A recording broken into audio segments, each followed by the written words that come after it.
11/11/20. Listen to a little testimony from a real patriot in Wanda Brickman. And Josh works as a volunteer ABC room, in the Pima County and the hand count audit. Let me Board of share at Elections. least 6 irregularities that I personally observed.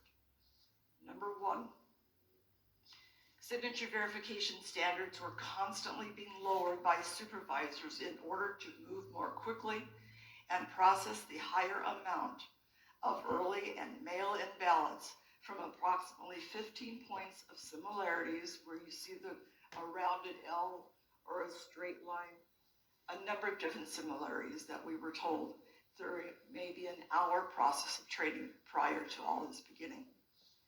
From the 15 points of similarities, reduced to a minimum of 3, lowered to 1, and ultimately none. Just pass each signature verification through, we were told. Too many rejections have already been turned in and reviewed.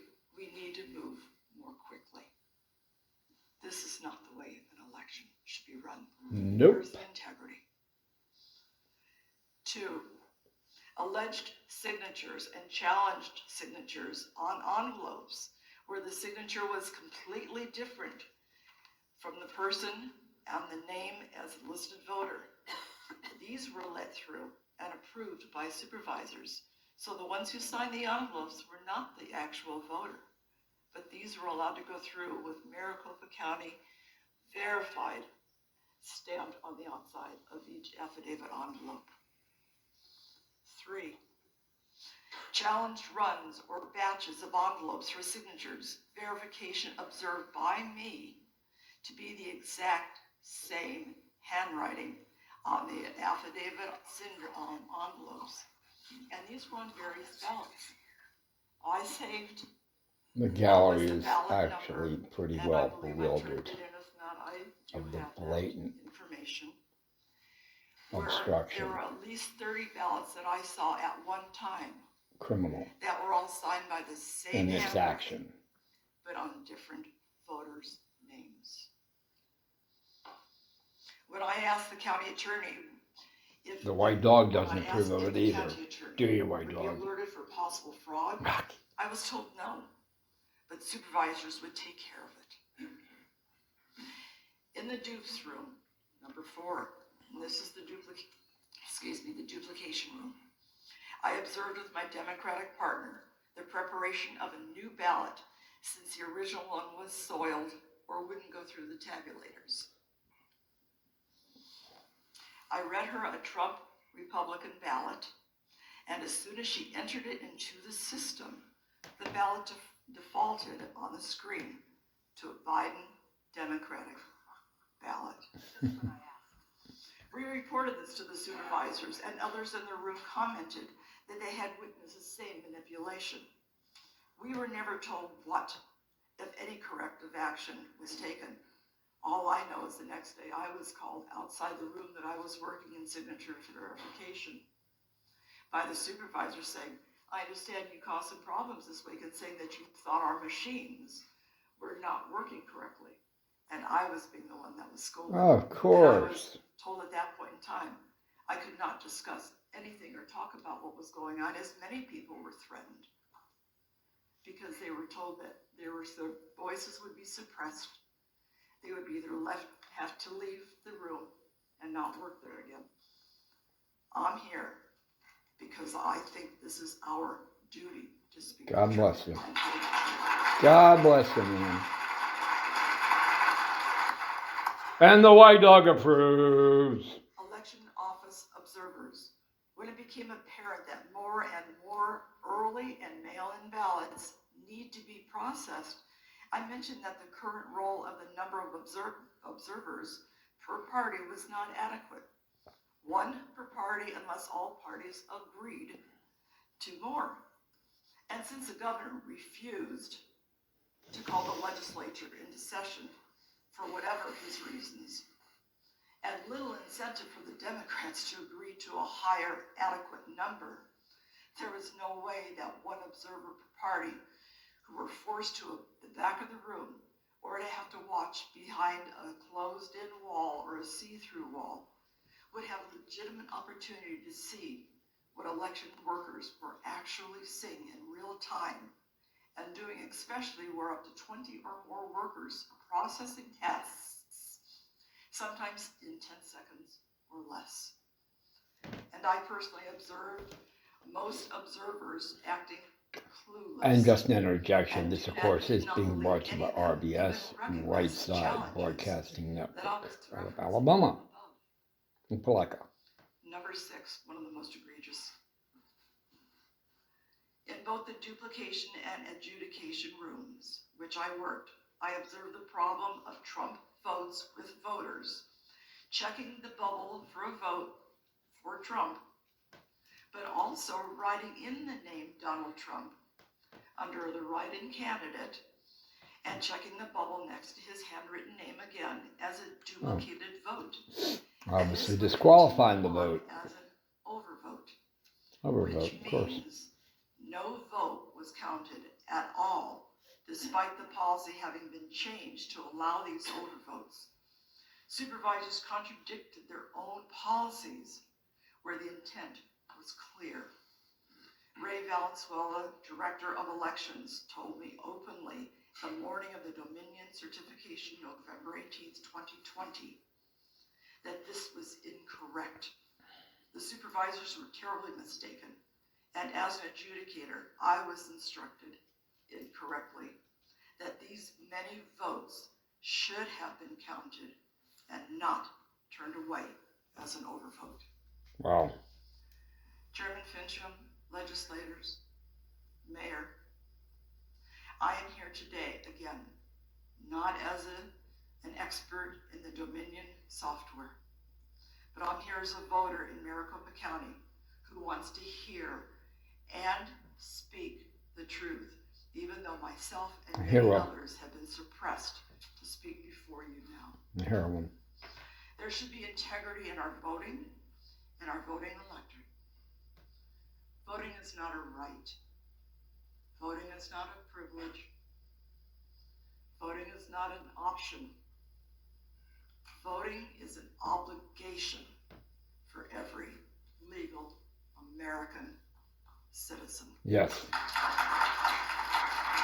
God bless America, and God bless Donald Trump.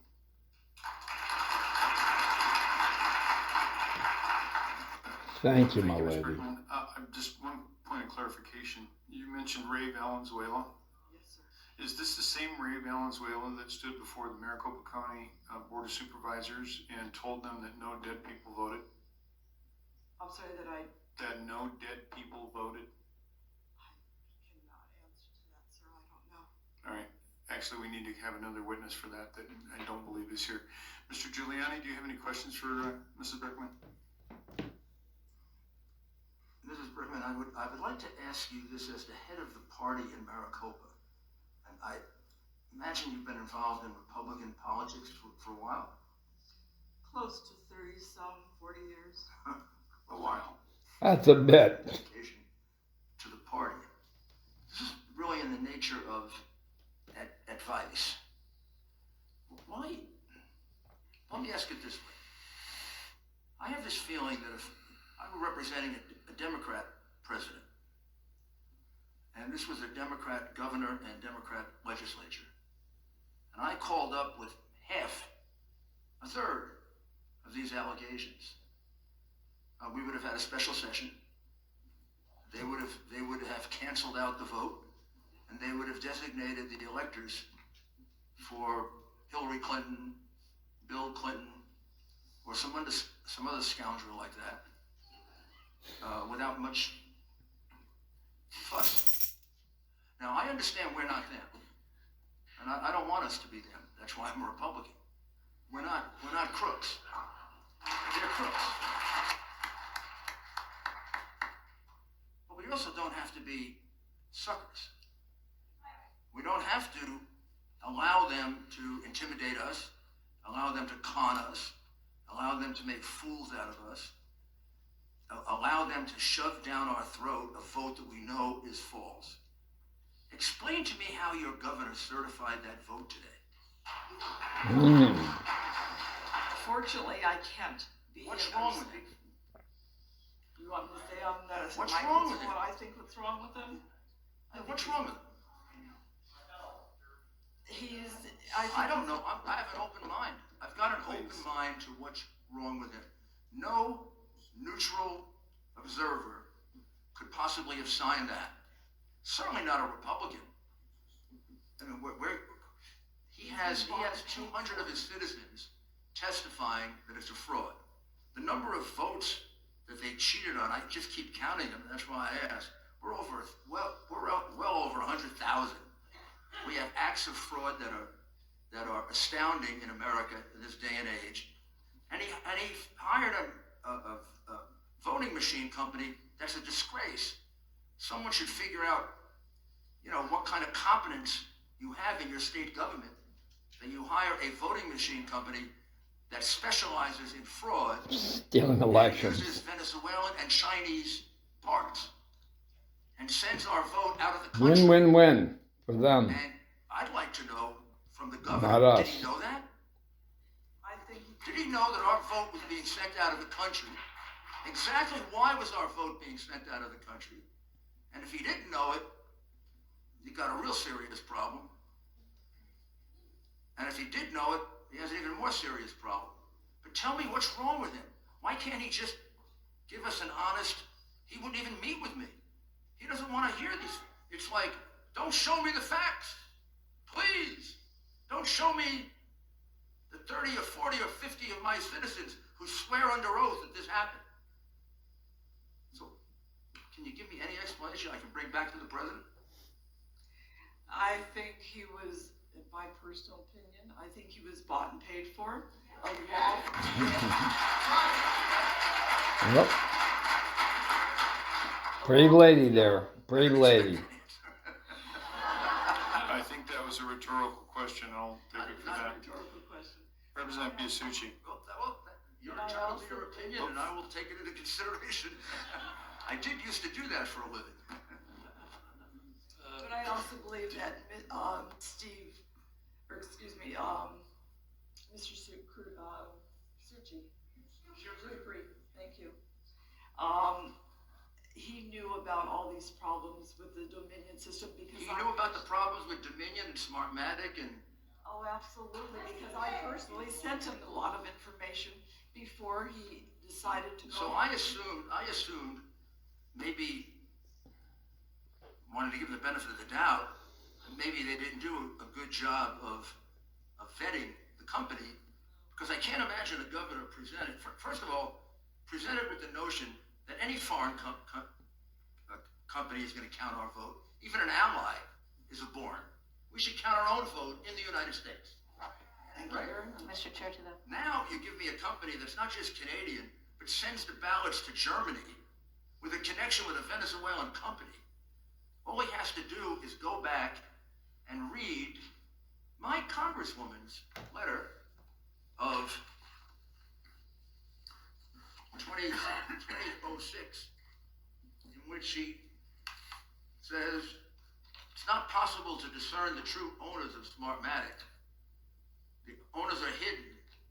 Smartmatic has been associated with the Venezuelan government led by Hugo Chavez, which is openly hostile to the United States. She concludes, Smartmatic and Bitzer provided the voting machines for 3 frauds. Smartmatic worked with a company called Sequoia. They were thrown out of Chicago. And guess who bought Sequoia? Dominion. All you have to do is you don't have to get Morgan Stanley or Kroll to do this investigation. You just take out your iPad, put in Smartmatic and Dominion, and with a little reading, you get all this. Although some of it now has been, sanitized. What a surprise. You're telling me your governor, see, I just assumed it was a matter of laziness or incompetence and they never got it. You're telling me you knew this? Yes, Wow. Okay. Mm-hmm. Wow. Please. Rudy seems Mr. Biasucci. assembled. Thank you, Mr. Chairman. And we'll I end that. appreciate